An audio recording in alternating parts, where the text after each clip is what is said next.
To this point in King's Fall history, we have seen 45 total King's Fall records, with Xbox housing the super majority of those, but also the beginnings of a change to that pattern, with PlayStation setting 3 in a row. Until Tako completely ran through them to get the first 10-minute barrier break in almost 7 years, but of course, that's not the end to the story. I'm sure many of you who have chosen to watch this far likely know what's going to come next, but in the interest of not spoiling the tales ahead, we will frame this video like this. As it stands, this era is to represent a true rotation for the top raters of Destiny. For the first time, perhaps ever, the top rating talent no longer resides on Xbox. Of the generations past, there was always Cruelty, Tfue, everyone on Sunbreaker and Fellwinter, along with only a couple PlayStation runs across the entire history of King's Fall.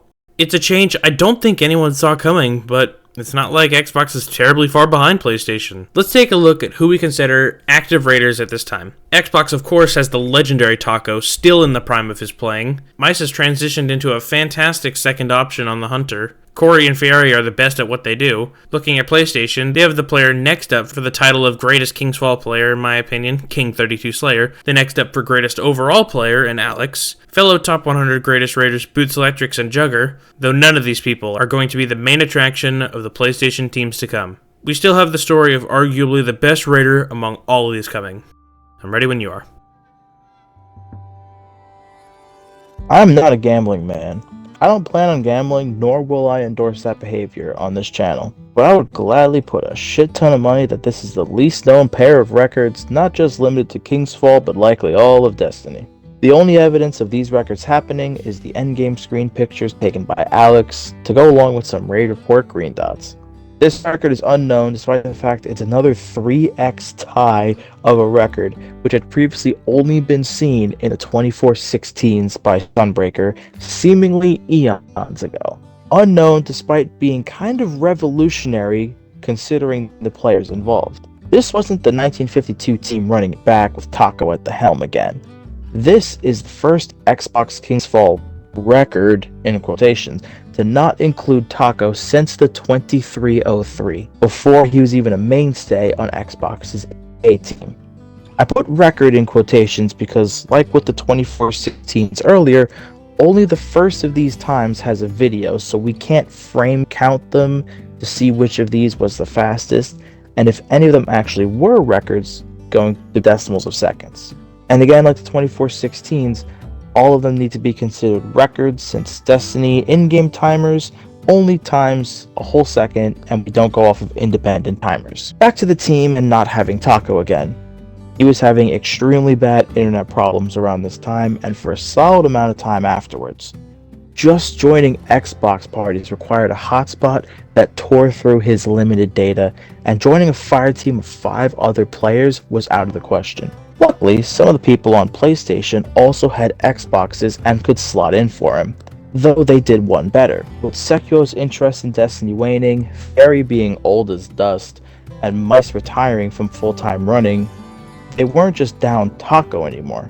So instead of having King or Alex come over for independent runs, they were legit members to the Xbox core that would define the next few years. So, with no footage to break down, let's showcase the team itself.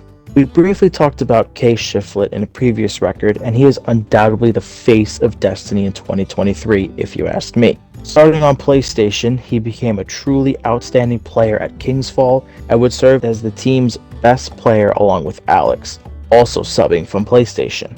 The only other player from the original 1952 team to be on the ties was Corey. Corey would build a reputation as the best right side relic parter on Xbox. A wordy but absolutely accurate title for the man who was already one of the best Wrath of the Machine players of all time. The rest of the players here are the old guard from 2020 making their returns as summer break has come. Two-time record holders Listrick and I'm Not a Zoomer made their returns in a big way, with a record tie and a minor strat to boot. Should be mentioned that Zoomer really stepped up from his roles as a great role player in his previous times in Wrath and King's Fall to become an actual team leader for Xbox. This is a concept we'll come back to at the end of this, but for now, he's one of the best players in the world, come to challenge a hallowed Xbox record. That makes our team 5 deep, so there must be one more player. Let me check the raid report again to see who. Darsley, that's just Listric's alt account Alex is playing on. Zoomer, Corey, Shiflet, Listric, and oh yeah, Twoozy is back, and it's like he never left. Still one of the best players to walk the earth, still rocking his Can't Stop the Signal emblem, still eating Chick-fil-A, although no longer in the middle of a record shade kill. What a time to be alive. Now, what did I mean by a minor strat development? Well, now we have a Titan leave at the end of Daughters to switch to a Hunter for a second Celestial Nighthawk. Use it when one of the Hunters breaches beneath the threshold to be outside the area you get teleported to for the Shade phase, and shoots the Shade with the second Celestial, killing it instantly. This effect can be gained by a Titan using melting points and rockets, along with the single Celestial, but it makes it a bit easier to execute as long as you can make it to the other side on a Hunter. Anyway, I would like to see it being put into practice because 2 days later, we have officially separated from the pack. After Corey uninstalled Destiny for the 30th time in the last 2 years, and Twizzy didn't feel like getting on for one reason or another, that cleared the way for Fieri and King to return to the lineup for the first outright record of King's Fall in exactly 6 months. While it's good that Xbox is again returning to the top, we're going to ignore the run itself to talk more about some of the larger issues at hand. Just by virtue of the colors of the records recently set, I can't help but feel like this is telling a bigger story. This record contains 4 primarily Xbox players and 2 primarily PlayStation players, not even mentioning how Shiflet is a middle ground here. Now this is a concept I've been arguing for years about. By running with the best outright team possible regardless of allegiances, we stand to accomplish far more. Adding King and Alex, the 2 best non-Minnesotans to play King's Fall at the time, is a sure way to do just that. But this is slightly different. I'm going to say something I don't like saying, but it's worth throwing out there for the time. Does Xbox need the help? Don't get me wrong, we don't need them, but what's considered top-of-the-line record material on Xbox has dipped below the 6 people necessary to merely field a team if we didn't have Shiflet. But Zoomer, Listric, Twoozy, and Corey were all members of the 2020 Destiny peak, not part of the next generation we have fostered since. Fieri was really the only guy we had as a running mainstay that got their first record after 2020 on Xbox. I think it's finally time to talk about why this is. I've dropped hints in previous videos that the cycling through of talent on Xbox has been grinding to a halt the last couple years, with Sequo making up all the new acquisitions for Xbox King's Fall running, and in that time PlayStation completely reinvented themselves, and as a result took the spotlight from Xbox. The reason isn't something terribly complicated, it's just the old generation of Twoozy isn't really interested in bringing up talent anymore, and those who Twoozy brought up in 2020 and 2021 weren't exactly the best of teachers among other things. They teach in a way that won't bring a player from 0 to 100 in the skill department. They teach in a way only experienced players would easily get the hang of. Yes, the strats are harder to execute than they were in 2020, but they also won't dry run with teams to get the new guys a feel for the raid, and won't run without 4 to 5 other players of their caliber, and that doesn't leave much room for the new players to even try strats. I will point out that the new players themselves don't push as hard as the new players of the past would to improve at their own time. To avoid sounding like an old man yells at Cloud, I want to take us back to the start. Tfue started this all, and was the greatest raider of his generation. As Cruelty rose the ranks in the clan, he was taught by those who ran alongside Tfue, and allowed him to easily take his spot. Cruelty retired, and that turned into one of the longest droughts of King's Fall record progression in history because he had no direct successor. A drought only broken when wall breaching was revealed, allowing anyone to practice with the strats shown by PlayStation. That allowed the rise of Twoozy and Atomic, then created a coaching tree that is continuing to spread to this day. Tako came in next to run alongside them until they inevitably retired, but after Tako, Xbox gained Sequo, Mice, Pump, Raj, and Fieri, the last of which is the only one who hasn't retired from record level running, if not Destiny as a whole. This lack of adequate teaching for the next generation, and perhaps mixed with a lack of generational talent to receive said teaching, has left Xbox's pool in dire straits. While the future looks bleak and will eventually become that, it's not exactly something we haven't seen before. It's just the first time we've had something to fill the void in the form of King and Alex on PlayStation. But it should be mentioned that in the now we have all-time great raiders still producing, and the top talent on PlayStation running the record with them, so why don't they start acting like it? Thank you. One day later, a 20-second cut of the record. The first 20-second drop of the record by Xbox to ever not involve major strategy changes since the Redeem days. and this time without the heavy assistance of top PlayStation players. Kay Shiflett primarily plays Xbox at this point, and adding Corey and Twoozy isn't too bad of a substitution for King and Alex. More on them later. I want to go encounter by encounter as to how this seemingly impossible record happened. Zoomer's IRB segment at Relics shows just how much he has improved as a player in the time he's been back. Already, he's been able to do the job as needed, even if it doesn't look as clean as Tako's would. 156 Relics. His ship skate is personally quite entertaining to me, because Zoomer goes about skating by way of keeping the speed increasing while overcorrecting in all directions to move laterally. 310 ships. Standard totems, and War Priest takes us about 825. Golgroth and Transept has us at about 1145. A Transept that went without issue until Twoozy of all people inexplicably died near the end. This is the first time in this entire series that Twoozy ended up being the one who failed to execute when it mattered. I guess it's little much to expect the all-time leader in Kingsfall records to be perfect through them all, but I mean, stuff like this happens. After Daughters took us to about 1145, and a good Oryx helps finalize a high 1929. This record is all kinds of legendary for how big of a drop it was, for being done without Tako. Zoomer's rise to a well-rounded rating legend, Twoozy increases his case to retake the title of greatest of all time, Shiflett's argument for being the MVP of 2023 rating, but even with all these storylines, this raid is set apart by extending the skill gap from Xbox and PlayStation once more. Xbox is back, baby, and they never left. Without Tako, their best player, we topped the best efforts that PlayStation had, and while they're stuck at barely sub 20. As Zoomer would watch PlayStation fail to cobble together a run that stands up to them, he would proceed to drop one of the best quotes of the last decade of Destiny. Have you ever heard of the story called the Tower of Babel? That's when a man tries to achieve a godly feat. Don't push yourself, bucko.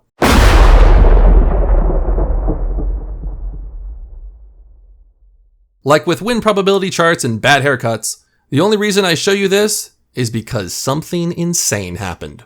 Most of the raids in Destiny have seen ties before. We discussed earlier about the curse of the 2416 and the innovation it took to finally smash it. It's fascinating to see two teams on two consoles with 11 different players and hundreds of different variables play the raid completely differently and yet come to the exact same final time. If we go by splits at each encounter, you can see that PlayStation was bleeding time from the very start, losing time in the most random of places, and only being saved because PlayStation is worlds ahead of Xbox at Relics and IRB. If you think I'm joking, we'll do the same encounter by encounter checks for the times. They're 7 seconds ahead after just Relics, and their IRB maintains that large advantage. Totems is fine, if a bit slow at the end, and the War Priest kill loses a little time. Then an inexplicable 2-second time loss because Boots was having menu trouble, or drunk on the controller at Golgoroth Pillar because it takes him an incredibly long time to respawn. There's almost no advantage to respawning a bit late, because you should already have the proper heavy weapon equipped if you are on Bubble, as Boots is, and you have to pop a special synth when you get up, so being ready as soon as possible is key here. But nonetheless, it's 2 extra seconds that Xbox gains in this race. Golgoroth otherwise goes without issue, and Transepts avoid losing the team's most accomplished player. Daughters is excellent, and ahead of Xbox by a few seconds thanks to having an extra player on that kill compared to Xbox. But then we get to an all-time bad Oryx collapse. Now, I'm going to point to what PlayStation cites as the reason everything went to hell and they lost outright record. Overwall was one of the best solo players in the world, and was the primary hunter throughout the raid, tasked with moving down for the additional Shade Celestial, but over-relied on his sword ammo to bail out his movement, and only having 9 sword ammo became his undoing. That was bad, yes, and it did lose them time, but Alex had an insane solo kill to cut about as much of that loss from it as you could. For the real problems, we need to look at the start. The right side thrall at the beginning of this encounter need to be killed as soon as possible to start the encounter sooner. However, instead of pre-throwing a grenade at their spawn, PlayStation individually shoots them, losing a few seconds. And then we get to the detonations. Almost every time we have a different person call out detonations, which isn't exactly helpful, but the problem is they're all very conservative calls. Each time we lose a second, and just like that, a -8 Oryx results in a 1929 King's Fall record tie. Though it should be noted that in previous ties we didn't have the recordings of all the ties, but we do now. So even though Destiny in-game timers can only go truncated to the whole second, we can frame count each of these to find out if PlayStation actually took the record, or if it's just short of Xbox. By less than half a second, the Xbox runners have, by at least one method, maintained their perch atop King's Fall. This news is actually a bit of a surprise for some people hearing this who were told the opposite. Turns out when we initially did testing, we manually retimed it and were frames off of the actual result. Human error getting in the way of that. Removing all load times and just looking at what the teams did, we see Xbox is just better in execution and RNG. Though again, I have to mention that none of that is all too important for this run. We still go by in-game timers regardless of what frame count says, but it's something we will return to in a bit. As for these two 1929 runs, it's a tale of two halves for PlayStation, as well as one of missed opportunities. If you combine the relics and IRB of PlayStation and totems onward of Xbox, you would be returned with an absurd record of about 1910. Now, we would never expect that level of shrink, but we definitely said the same thing before Xbox's 1929. In any case, it's not possible to splice records together and have them count, and you can't replace an entire team for a speedrun of record aspirations, so what do we do from here? Well, there are two factors needed to be considered for breaking the tie for either console, and it can be seen in who is the top dog on each console. Of course, Tako is Xbox's top general, but it should be noted that the issues of teaching not being in the cards for the current Xbox runners extend to Listric's whole character, making people not want to run with him, and Zoomer refusing to run record without him, so that's in the mud. So we will instead look at PlayStation to take the definitive record, but King and Alex aren't the faces anymore. Yes, they're the veterans of the team, and the most accomplished players who are still outstanding, but they are not the best players on the team any longer. I didn't talk about him much as per the 1929 record tie, but those paying attention have already seen him. It's time to welcome you to the future.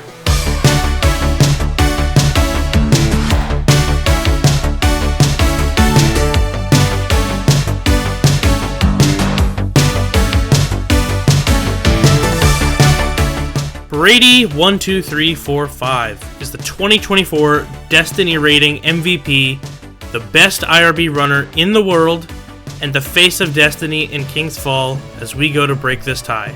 Speaking in the future tense, Brady would eventually defy any limits placed on him to become both the best speedrunner in the world and also become one of the best solo players in the game too. He would be a one-man army in multiple Crota world records and successfully dethrone the legendary 1331 Wrath of the Machine record. Brady's movement is labeled as unique to a point where we have never seen someone this consistent at anywhere this speed before.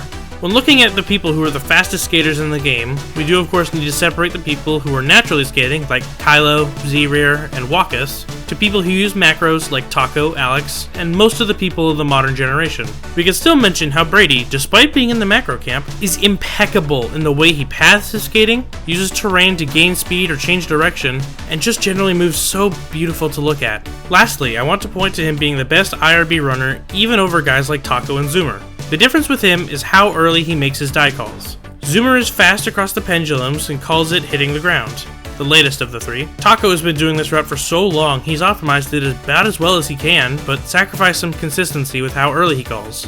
Brady calls it both earlier than Tako, and maintains the consistency for PlayStation to not cut down on runs to totems because of it. He respawns mere frames after he dies, and that's what's been making the difference in PlayStation conquering the Tower of Babel. He, above all else, is what keeps PlayStation in the lead. But remember, for all that Brady adds to the team, PlayStation has only tied the record. Despite getting just about every time in the 1930s, this is an insane record that feels just out of reach for either console. PlayStation's win condition is at least simple though. We need to improve the detonations at Oryx, ensure there are no failures during transitions, and have a person who could potentially double as Hunter for the end. Play in high-stakes situations with sound fundamentals, all while maintaining the level of excellence at relics that PlayStation demands. Can anyone check all those boxes?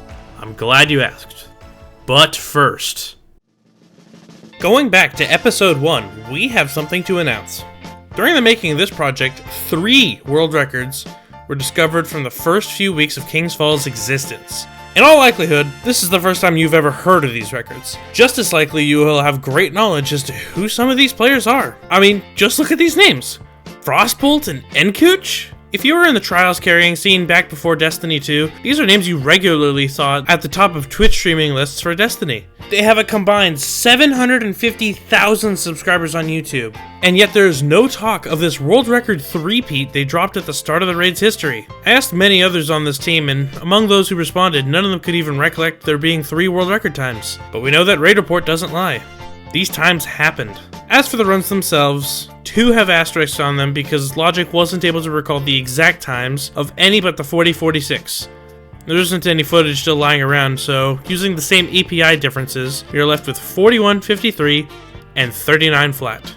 This is, for all the research I have done on this, as good as evidence goes for the first sub-40 King's Fall world record, meaning that title doesn't go to Redeem. As records go, these three aren't terribly important for anything other than the names attached to it.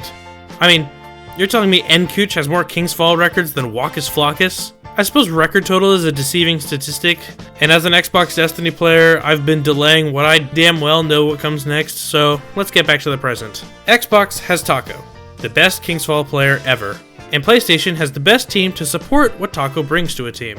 If you wanted to build a team to break the 1929 time of players on both consoles, I don't think you would build this team any other way.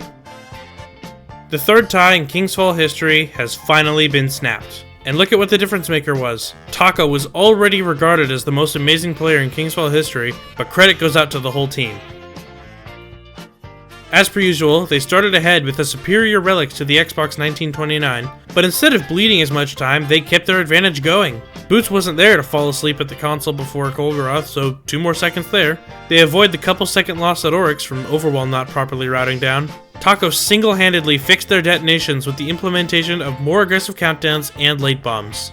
All that with solid execution at bosses, and transition establishes Brady as the best in the world at IRB. PlayStation is the console for the future of raiding, and Tako is a god amongst children. And new face Wolf Canyon here gets his first world record. Wolf is a really good guy who did mostly budgets and a few mission records here and there. A lot like a previous record holder.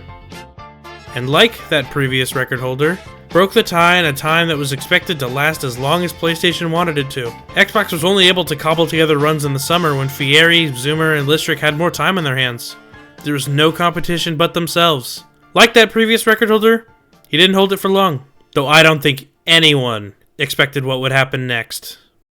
As this chart would indicate, yes, this record happened an hour later on the team's very next run. But funny enough, no, it wasn't the exact same team. Wolf Canyon, seemingly unhappy with his lack of involvement in the 1922, stepped out and made way for Grisella to come in. Where have I heard this before again? Ah well. The team insisted he wasn't carried, as the perception of the value of Orb Gen has changed in the last 3 years, but in any case, Grisella was the beneficiary by getting to add his name to the King's Fall record books. Already an established Vault of Glass player like Shiflet was, Grisella slotted in not at Wolf's roles, but instead at Parklich for relics, as Tako of all people took on Orb Gen.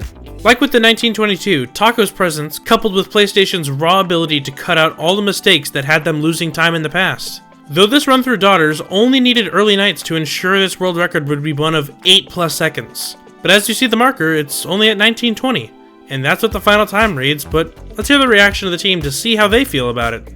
Why is it? That's it. Why is it? All you needed was Tako. All you needed was Tako. 1920. We beat it by 2 seconds. Bro, what? What? Huh? 1920. 1920. This rate's RNG, man.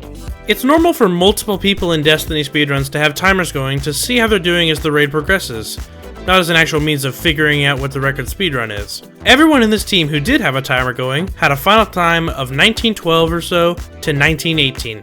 Nobody had 1920 on their timers, even if they had forgotten to pause at death screens. I took this into my video editor to figure out if their timers were wrong, if they had abnormal segments, or whatever the diagnosis was. The conclusion: for absolutely no reason whatsoever, the time I got was 1915. Now, cutting 5 seconds off the record is cool and all, but where exactly did those 5 seconds come from? Well, they came from nowhere. Yeah, so it turns out that nothing has ever been timed properly before in the history of in-game timer raids, and we don't really know where this difference comes from because it's not a consistent difference either. 1915, 1924, 1923, 2235, 2311, 3141. This has literally always been present, and if we were to make the switch to running on timers or frame counts, we would instead be talking about many different records. Back when the record was 2339, PlayStation had their time down to a 2344. It's possible, however unlikely, that this could have been the real record. We will never know how this all goes, and personally I'm okay with that because wrapping my head around this timing thing is far more complicated than it's worth. So where does the record go from here? Well, for starters, we are solely looking at PlayStation to continue bringing the record down south of 19 minutes, and they have a couple of tricks to do so. Brady's only getting better at the game and is certain to become the team's leader sooner rather than later. The indefatigable King 32 Slayer is stepping back a bit from running, but is no doubt ready to help when called upon. Tako is just as good as when he began and looks to set his 5th consecutive minute barrier break. The would-be second most out of anybody but Kavik and Vault of Glass. Though it should be noted that Tako has been struggling on PlayStation. The controller layout difference between Xbox and PlayStation create enough of a mental hurdle to where Tako isn't a lock for the future records like King or Brady are.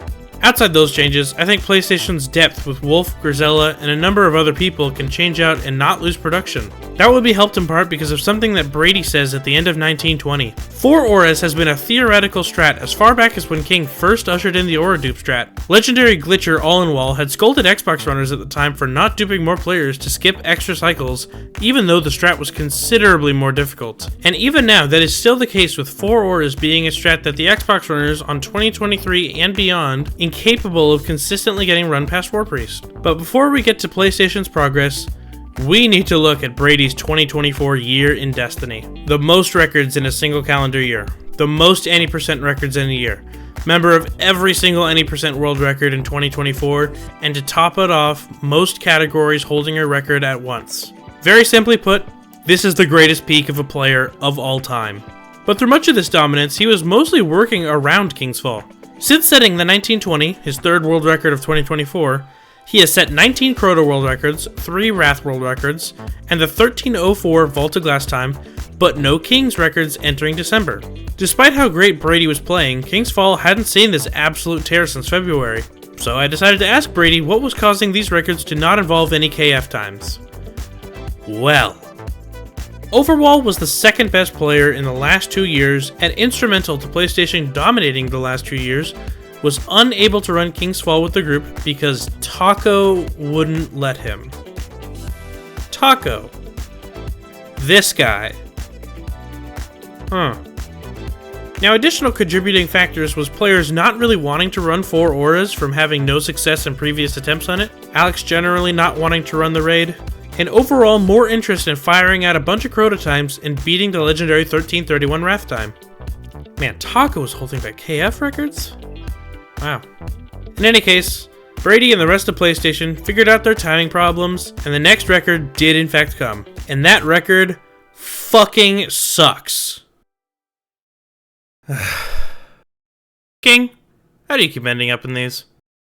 You're one of the best ever, and line up the bottom 3 KF records ever. On the topic of this record, however, it's not the worst of them. That title still belongs to 2133 in my opinion, but let's look at the run that finally beats the long-lasting 1920, as well as the team that comprises it. No Tako, no Overwall. Brady decided he would circumvent the problem that Tako was creating entirely by readying old KF veterans you loved, the first PlayStation runner to get record-performing IRB, and believe it or not, the god of Mice.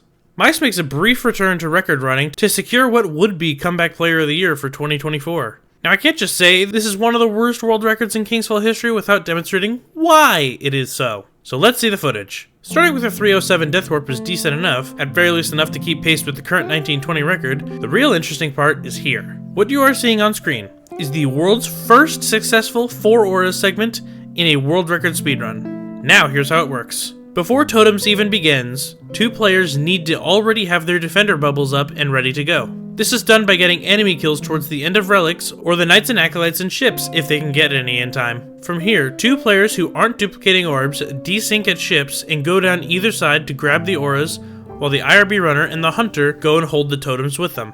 The players who desynced count their timers down to 15, to which point the bubble players now pick up the duplicated auras, so both aura timers can be as far apart from each other as possible. 15 seconds is how long it takes to deposit Deathsinger's power fully, so that small window between finishing depositing and repicking up the aura is what allows the strategy to work at all. The players who pick up respawned auras switch positions with the duplicated auras. The reason the duplicated players need to go up so early is so that they can start depositing as early as possible. Now the players holding the new aura can start heading up, and after that transition, everybody will be up and the bubbles with Armor of Light are placed down in the middle so everyone can sword block and survive the incoming totem attack.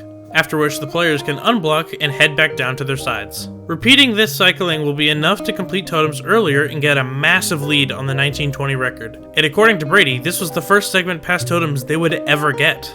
As such, they enter War Priest with an incredible lead and the easiest record imaginable if they play even just alright. So let's now watch them bleed every drop of their lead in just 5 short encounters. As soon as the final waves of enemies are killed during War Priest, the Hallowed Knights should arrive next to grant them access to the War Priest aura plates. However, this time, they didn't quite feel like coming out in a remotely fast or even normal time. The callouts would suggest that Grisella was having a difficult time getting all his enemies down, but King was reminding him to get the War Priest's attention off an exposed You-Loved. In actuality, it was Alex playing on old friend Roaxic's account, failing to have all his enemies down in time. You can hear in Mice's point of view the Mida multi-tool shots at close range, and see some acolytes on left side dying very late as the knights finally arrive. Then, getting to Golgoroth, King sends out the worst sleeper shot you've ever seen. Especially for one that actually hit the Golgoroth orb. Somehow. During the Golgoroth kill itself, Brady would randomly not have shots affected by the pool of reclaimed light. Looking at his point of view, the perk was always on his screen, and it was indeed indicating criticals shown by his spindle never needing to reload, so this time it was actually just Destiny scamming them out of seconds. King calls out a kill with 3 seconds on the clock, which is terrible compared to the 7 to 8 remaining they are looking for. In transition, You-Loved is completely eaten up by the middle piece, losing the team more time. Now it's time for Daughters, and instead of letting me explain what went wrong, we should instead peek at the audio provided by Brady for some insight. Yeah. Melons. It's gonna be interesting. Bro, you got in the wrong order! Off! Bro, how are we getting in the wrong order, bro? Oh my god. It definitely lagged. Grisella is both quick and correct to point out how lag is what created the faulty plate alignment. Even watching the footage in real time, you can tell it was Brady and the rest of Plate 1 who got on first, but this freeze frame here will show it for those who are in doubt. Regardless of where the fault is to go on this, what happened is still what happened. The plates open in the wrong order, and now we need to lose over 16 seconds on the first run, and more to come with You-Loved dying in the process. Great. We even lose time at Oryx because of the Oryx in 1920 included in early night's round, which is time comparatively lost without one here. The whole team has given up at this point, but completing a well-executed, if unlucky, Oryx segment, at least they had, until their timer stopped. It's record. Fucking hell. Wow. I got 1917. Bro, remember the time. Wow, We got no 2 way. seconds each. 1917. We beat record by like 1 second. We actually beat record by like 1 second, bro. I'm out of here, dog.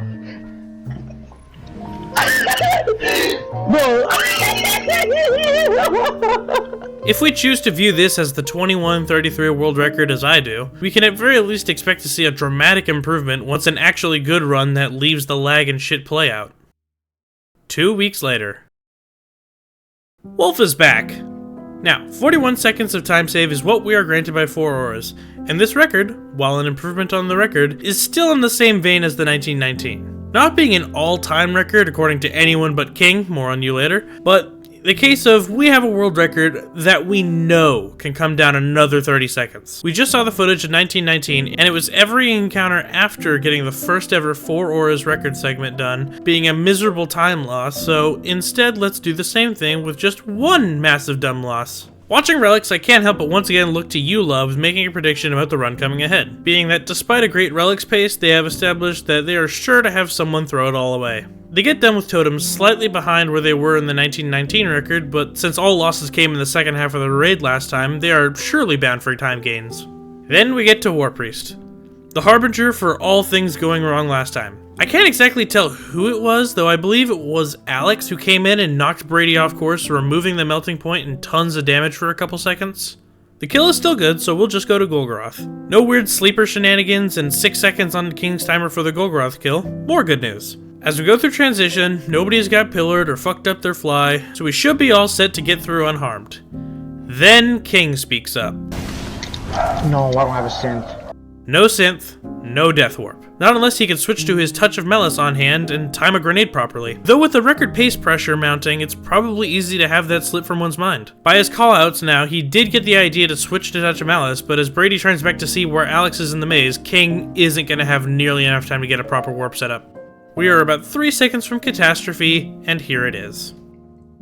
Pulse grenades are effective at killing things while minimizing risk of death on yourself compared to lightning grenades. An excellent thing to have at the ready unless you are in the exact situation King is in now. He eventually dies, but not until it's well past the point of bringing everyone into the room with the jump puzzle. As this has been unfolding, the players of the team have already been preparing to join King in the suicide room, so they minimize the loss by having a fast wipe. That's still a hard time loss for King to stomach, and something he's gonna have to set aside because he's got another 10 minutes of raid left to do. He's going to get a chance to redeem himself as the first Daughters runner. 46 is perfectly usable for record speeds and a much needed win for him. Once again, as Daughters and Orcs packs, PlayStation begins losing hope of a world record happening. Then, just as 1919, a great change of fortune happens at the end. This time, however, Orc sent his favors a little sooner. Get ready. Ads.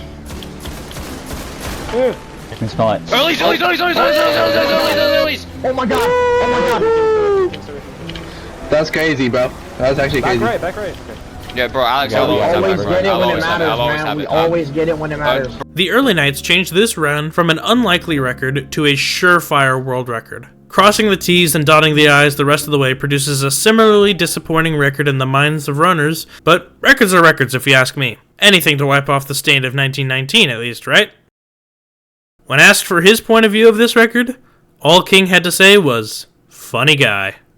The funny guy in question has now gotten himself 6 seconds away from a minute barrier break. For all that we said about how much PlayStation is going to dominate the next couple of years with Brady, one thing still eludes King 32 Slayer since he first crafted his way into this video. A minute barrier break. No, seriously.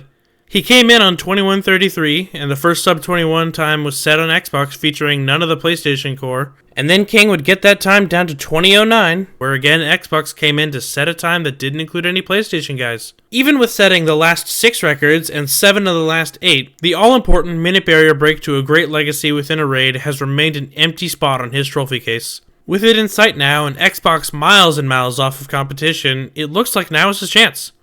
I mean, it has to be his chance, because Xbox is yet to complete their first 4 Aura segment in an actual run, which is now essential to runs because of the save. But people who consider the job done before it's sealed are rarely granted their victory, just ask Bengals fans. So let's see what the 1905 world record for King's Fall has in store. A 308 warp, once again, is slightly slower than what we are used to, despite the absurd die call aggressiveness and revive Brady gets here. Though this record is different from the other 4 Aura records because PlayStation messed up their 4 Aura strat. King loses his brand, which isn't a horrible loss because of 2 reasons. One, because there is still an Aura-duped player, you are only reverting to the strategies that are a single strat generation behind, instead of an outright orbit of the run. And 2, because some of the encounter was done using 4 Auras, they still gain time over a for this era normal speedrun of totems. Not maximizing the gain of the strat, but not the end of the world. However, since they don't have the cushion provided in 1919 and 1912, they will instead have to play very well to make up their compared,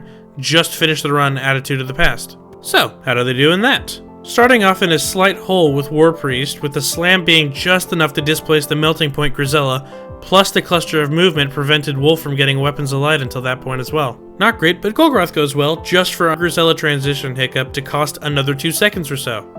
Brady at this point even remarks how they are behind, but Daughters can be improved, especially with Overwall back in. Overwall being allowed to run without Tako, something he was always capable of doing but simply chose not to for some reason, is a great addition at a place like Daughters due to his potential to run 49 seconds when he's torn. There's only a 20% chance he gets torn, but that kind of RNG is what we need to rely on if we want a record at this point. But let's get back to the record to see how the rest of it happens. Oh, I see King's practice at doing Death Warp is finally paying off. Good for him. I'm gonna even stop. I think I'm second player. Right? Overwall, dude. Okay. Wait, we'll play it mine. Brady, you're third. Brady's third. Brady's third. What am I? Goes out your first. Flex. Both your flex. Second. Luck gives us a hand here in granting Overwall first runner here, but that's just the first part. He still has to execute. Could be the difference of timers, but Overwall calls out 48 disappointedly, while Brady seems to have a low 47 on his screen. Either way, that's a second plus back offsetting that Grisella transept, but not out of the woods yet still. Because of the non-improvement on War Priest and failed completion of 4 auras, we need more time saved still. Alex missed the headshot somehow on the first daughter, despite it looking clean from Alex's point of view. It could be the arms of the daughter in the way, but that Celestial should be doing more like 800k. Whatever went wrong there, it happens again on the next daughter. Once more, the whole team gives up the sight, seeing these losses pile up, but this time it can't just be saved by some luck or a well-executed Oryx. They need to do something that has literally never happened before. The double early nights. Way back in 2133 King's Fall record, we introduced 4264 detonations because of the potential for double early nights. It still hasn't happened. To my knowledge, it's only happened in budgets that were never competitive to begin with, and never on a world record attempt. It's likely not what's going through the head of the players in this current run. More likely just finish the run and see what the timer says before running it back immediately. But let's see if Oryx has one more mulligan left in him. Wolf is back right, Wolf is back right, I don't care, Wolf is back right, I don't care what anyone says. Wolf back right, Wolf to back right. Wolf is back right. Quiet. Oh, Ellie's! I told you, bro. I have to be in back right. Who's front right? You are. Are you kidding me, bro? One down, but they don't even capitalize on it, with someone blowing that assignment probably because of the lack of care remaining for this run. Brady has outright written off this record even if the double earlies come. Until they do. I got front left. Oh my god! Oh my god, we just got double earlies! I told you it was double earlies. What is this, Xbox? Yeah, put me in back right every time. There's no way, bro. Why do we have to get in this shitty run? Why does it happen on the shit run, bro? We really need to stop stumbling into records here, guys. We are approaching bonkers levels of stupid runs classified as records. Fuck, man, we made it to the doorstep of a minute barrier break in this incident. Now let's issue congratulations where it's warranted. Congrats to Oryx for saving this run after these doofuses blew a 40-second time save 3 times. This record was set on December 30th, wrapping up an incredible year for Brady, with final totals of 29 world records and every single any percent record in 2024. The new year should provide us with great things.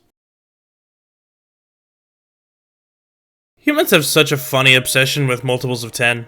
We celebrate someone founding the 50-50 Club far more than we do the fact that he exists in the 54-54 Club. So for this reason, we treat the 1952 and Tako's breaking of a 10-minute barrier as a much greater accomplishment than Brady and King breaking the sub-19 barrier. Now don't get me wrong, I'm in this camp of weirdos despite having a minute barrier break of my own, but I want to step in and think, why is this the case? We like neatness and order, and numbers ending in 0 give us that satisfaction. It's not fair that Bobby Matthews isn't in the Hall of Fame because he has 297 wins, and we would really like him getting to that 300 plateau. And likewise, this build up to sub 20 and subsequent completion of that goal is an all-time legendary world record, while Brady's point of view of a literally more difficult accomplishment has less than 2,000 views at the time of writing. I think this should be the last philosophical bit I write until the end of this whole record progression video, so let's look at why this record is so well done. Relics has just become a formality at this point, and Brady's IRB calls are just ice. 310 is what gets read at the warp, which is again slow, but with how sloppy the last 3 records were, we have time to game later. Totems is really where we need to hone in on. Like the previous 3 records, we successfully set up for, and this time complete 4 auras, getting the full boost the strat has. Now in the previous ones, we have gone into a second half of this going, oh god, how are they going to blow it this time? But no. This record, dropping 15 seconds off of the previous one, and 30 seconds off of the 1920, implies that they finally locked in for a run. Starting at Warp Priest, Brady had a little scare with low ammo and super energy as the encounter progressed, but the rest of it was so well executed on the kill that Brady running out of shotgun ammo didn't even matter. Golgoroth was mistake-free, and Transept... Case off instantly. Bro, King, bro. Come over. We're good. King with another time loss, but not as bad as the 1912, signaled by the fact that he actually uploaded this one. In any case, Alex didn't have any of those issues with Celestial, as shown here doing the full damage. That's not Alex hitting Celestial, that's Overwall. Wait, Alex isn't here? Yeah, no, I didn't even notice, but Alex is not a part of the first sub-19 King's Fall record, meaning he still doesn't get to add his name to the people getting their first KF minute barrier break like King and Brady, but man, I enjoy not having to hear him for one record after watching all these POVs. Anyway, we once again have a nice clean encounter in Daughters, and Oryx no longer needs to give us unprecedented luck to secure a record, with almost any normal run granting us a record under 19 minutes, but Oryx still gives us the RNG anyway. We leave the sub-19 territory and are now hard focusing on the run to see just how far into the 18-minute range we get. But regardless of the eccentric emotions the early nights gave us, this is a load off of this team. Ever since 4 auras was developed, the sights were securely set on this exact goal. All the time in 2024, running other raids because they couldn't get runs together until December, and fumbling every run they did get for disappointing records, this feels like a curse gone for Brady, Grisella, and King, the only 3 faces on every record since 1920. And just as this curse is lifted, we can enjoy the moment with them. Take us away, Brady. Storm 19! Let's go! Oh, Thank God it's over. Order, Brady. 19. No, I got File 4, no pauses. 1853. Let's fucking go, bro. Let's fucking go! We got it, yo! Oh, Yes, sir.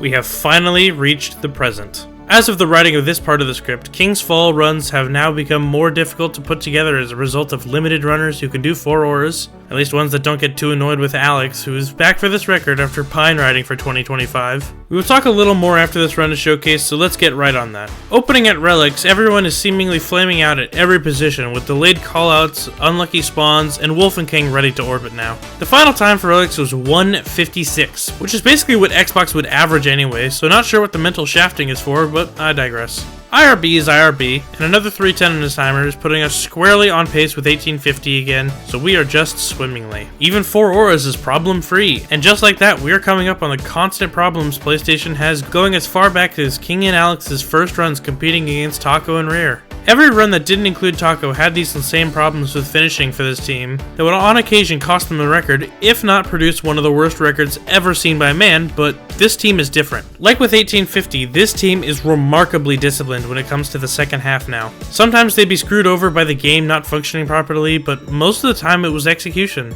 Now we are at War Priest, and we get through it almost completely unscathed. Ulove dies because of not having weapons and missing the window for topside enemy kills. At least that's what you would be led to believe just listening to audio. I'm not sure if he realized he was even the one with the aura timer because he just sends it through the bubble and never even looks for ads to kill. Oh well. Since the portal takes a second to open and Uloved is a titan with a macro, he can minimize the loss about as well as anyone could. Going by Brady's screen, Uloved actually cut the loss out entirely because he didn't spawn in last. Frankly, I'm impressed with that clutch save on his part. They start groaning as Golgoroth slams, moving him closer to the pool. Not sure why, it actually makes the kill 2 seconds faster because of Brady's route back to the pool after melting shorter.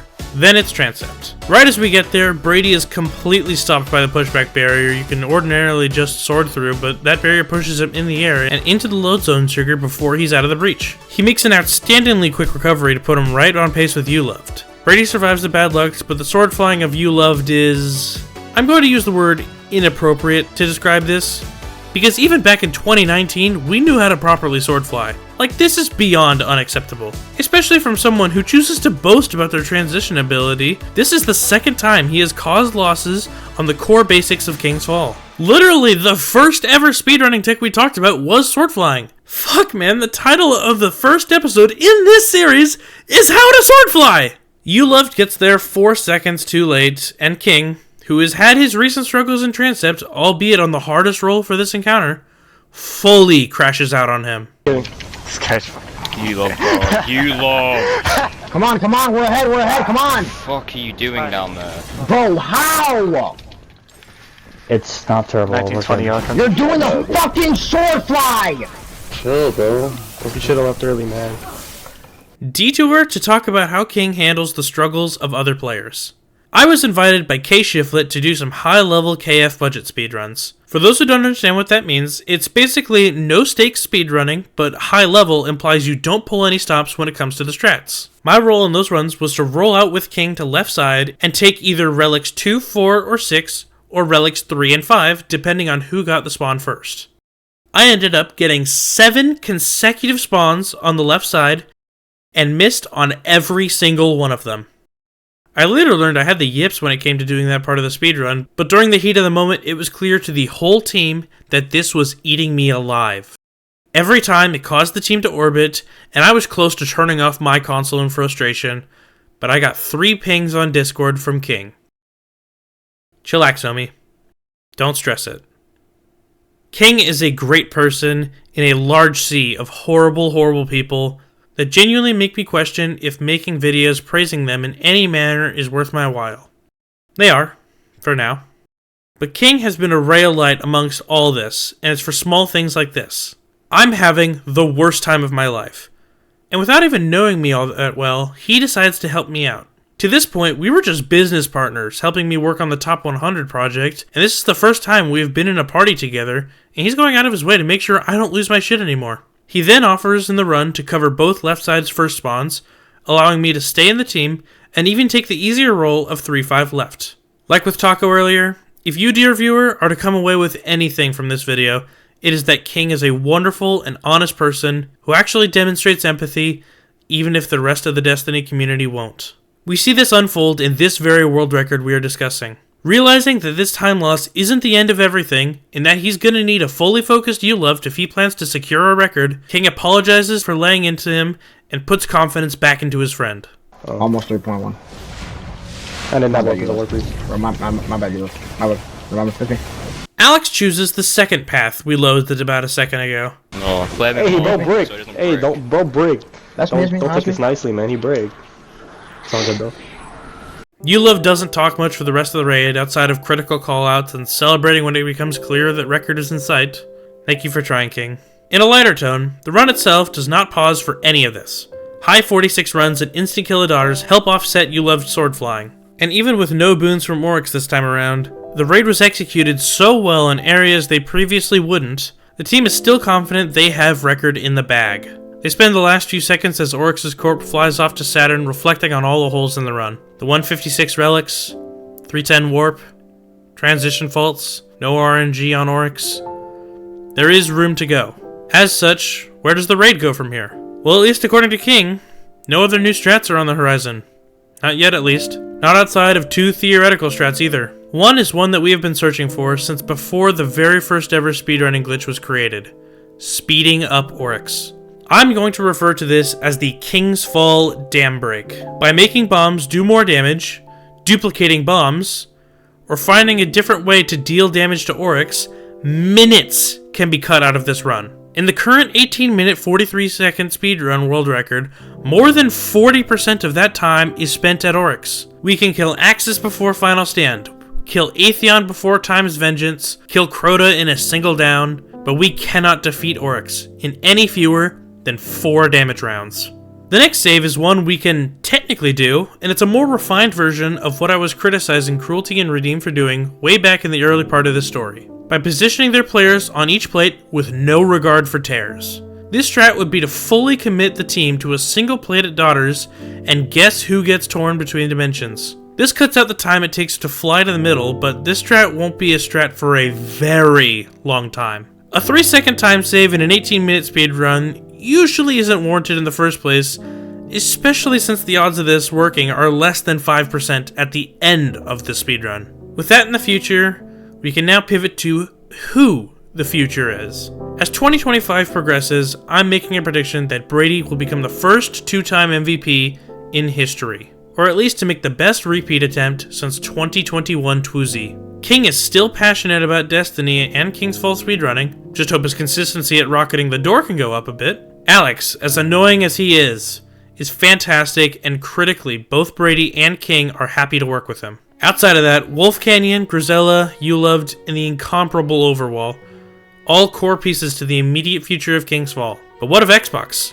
I've neglected to talk about them almost at all since Zoomer's Babylon quote, and that's fair because they've simply vanished in the era of Brady. Tako has basically become the best player on all of Xbox regardless of the raid, but the talent outside of them has either filtered themselves out or retired from Destiny speedrunning. Listrick at the side of the 1850 world record claimed that he was done with speedrunning, which if true is a great gain for Xbox, as many aspiring speedrunners on Xbox specifically cite Listrick as the reason they don't want to continue down that path. Regardless of that, Xbox's ability to teach new guys just isn't what it used to be anymore. Twoozie, Atomic, and Danger were the top at acquiring talent and getting them up to speed. Now the line to gain is much higher, with more and more complicated strats to learn, and the only teachers today in Zoomer, Tako, and whoever else you want to slot into the teacher role have done no favors in that category, even without Listrick's net negative presence.